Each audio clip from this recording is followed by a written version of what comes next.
Well, if it ain't one thing, it's always literally another. I mean, it feels like we can never catch a break. Finally, we're getting content. We got more events than ever. We're finally getting new game modes. We're finally getting new playlists. We're getting decent skins, a lot of heirloom stuff. A lot of stuff's going on. Private matches and the new go modes coming to private matches. I mean, golly, we're all having a great time, except until now. Folks, if you remember many seasons ago, we had the worst outbreak of Apex hackers in the game, and even some that were targeting certain streamers and deciding to ruin lobbies. Well, it seems that that is now back because there is a widespread hack going around as hackers are planning to ruin season 16 by using this, because it's not just targeting certain streamers, it's literally affecting all players, and it really sucks. Make sure to like the video, subscribe to the channel if you guys want to stay up to date all things Apex Legends news related. And without further ado, let's go ahead and dive right into this. First thing that I wanted to make mention of here, plenty of topics in today's video, was the obvious one that we needed to discuss: how the Apex hackers are planning on ruining season 16. You may have saw my clip and video not long ago talking about how G Dolphin had basically said the exact same thing, that he was being plagued by this bug because on hit of this button by the hacker, they can make everyone in the entire lobby force reload. But it seems like it's even gotten worse than that. So if you haven't seen this clip, I'll roll it and then talk about how this is progressing and how these hackers plan to ruin season 16. Roll the clip. Oh, bro. Hello? To go real quick. 50? Bro. No. Bro, I have to reload. I have my guns are reloading. What the f is this? Me too. We have it all. What the f is this? My guns are they cheating? Reloading. Wait, yeah, they're cheating. They dropped my ammo. Wait, yeah, they're cheating. So at first when we saw this, we obviously thought, okay, well, this freaking sucks, right? I mean, these guys can just make you reload at any time that they want to. Obviously, I guess, unless you have not shot your gun. And well, it seems like they may have decided to find a way to work around that as well, because here we go, folks. They have also now found a way to force you to shoot your gun. They can make you empty your clip, waste all your ammo, force you to continuously reload. And so now not only are the streamers being targeted in their game and being annoyed by the hackers, but everyone in the entire lobby can be targeted as well, and everyone in the entire lobby can be forced to reload, forced to shoot their gun. And because they can do this to 60 players all at once, you talk about Apex being ruined for a lot of people. If you're in this lobby, yeah, it will be horrible. And if these continue to become widespread and continue to grow, as it seems like they are doing, as more reports and more videos coming out about this, if it gets promoted too much and too many people start buying this hack to just traumatize the Apex Legends fan base, this could get very ugly. So take a look at the clip of what they can now do by not only forcing you to reload, but forcing you to empty your clip. Roll the clip. What the? What the?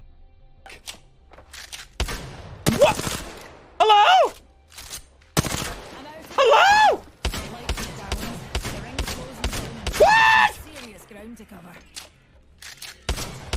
What is going?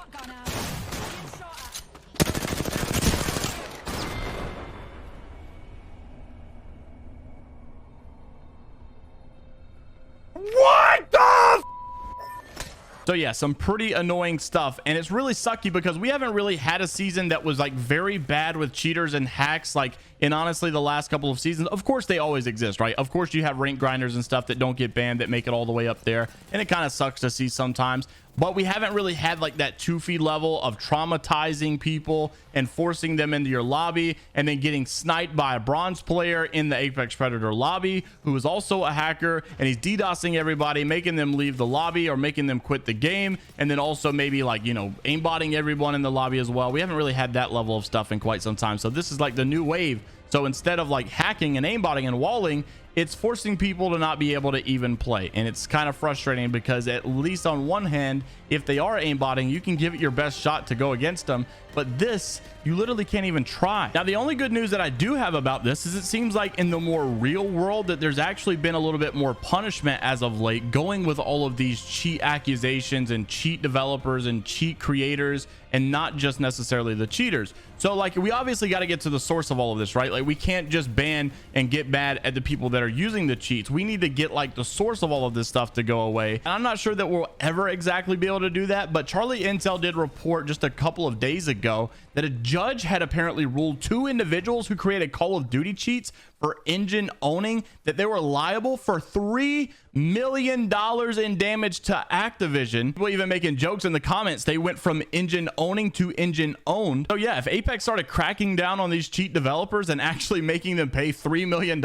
in damages and stuff, it would be pretty insane to see. And obviously, I think this would have a little bit more of effect than just simply banning people or maybe trying to up the anti-cheat. Of course, we should probably do that, but I also think that it's just not going to be as effective. Now, I also wanted to address this about you controller players out there. I almost made an entire video about this morning, literally titled "Why Apex Needs Controller Players," but this was coming from a hot take that I'm Madness Pro player decided to make over on Twitter, and then Stay Naughty as well responded to, and it was something that I felt like needed to be addressed and talked about because there's been a whole heck of a lot of controversies and discussions going on as of late regarding obviously the one and only aim assist debate and whether or not they're going to make any changes to it, considering we know that they are doing some temperature checks. So Madness decided to take this hot take to Twitter, saying controller players are the best thing that have happened to Apex Legends. And Stay Naughty said it gives people with a box that sounds like an airplane that's taken off and a family television the opportunity to make their dreams become true.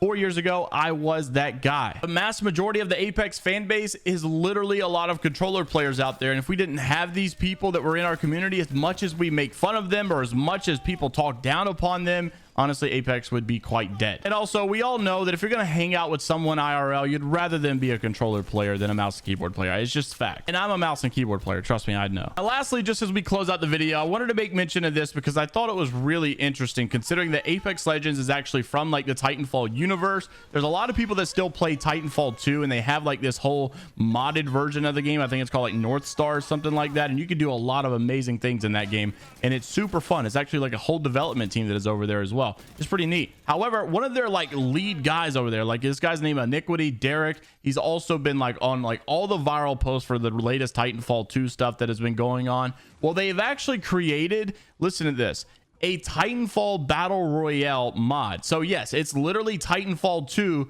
but it's Battle Royale. So instead of Apex Legends being a Battle Royale that takes place in the Titanfall universe, it's literally the mechanics, the gunplay, everything of Titanfall 2, but it's a Battle Royale main mode. The reason I wanted to talk about it is because we've actually seen like a tremendous amount of popular content in the Apex world or in the Titanfall world, in the Respawn Entertainment world that has actually been made by other people on modded versions. Like look at R5 Reloaded, look at the North Star client and all the amazing content that has come out of those things. I really just wish at this point Apex would hire these guys and let them continue to do what they do, maybe even promote it a little bit more. I mean, honestly, Titanfall 2 could still have the option, in my opinion today, to be just as big as it used to be. I really believe that because Apex has honestly grew Titanfall. People have become more interested in Titanfall, including myself, because I used to never play it. You know, I've actually played the campaign since playing Apex. We could really grow this stuff if we wanted to. I think the whole universe of Apex could really grow, honestly. Like if all the campaigns in Titanfall could be replayed in Apex and then we can make an Apex campaign as well, which unfortunately it seemed like that was in the progress here and then they just decided to cut it down and EA decided to chop it off. I still feel like Apex is in like its early days of development. I feel like there's a lot to grow from here and we still need to build that big Apex ecosystem because right now we kind of only have the Battle Royale. We're starting to get into the multiplayer as well. I definitely see this game building a bigger ecosystem in the next couple of years. Let me know what you guys are thinking down in the comment section below about all the topics that were mentioned in today's video. Like the video, subscribe to the channel if you guys want to stay up to date all things Apex Legends news related. And until the next time, I'll see you all later, Gators.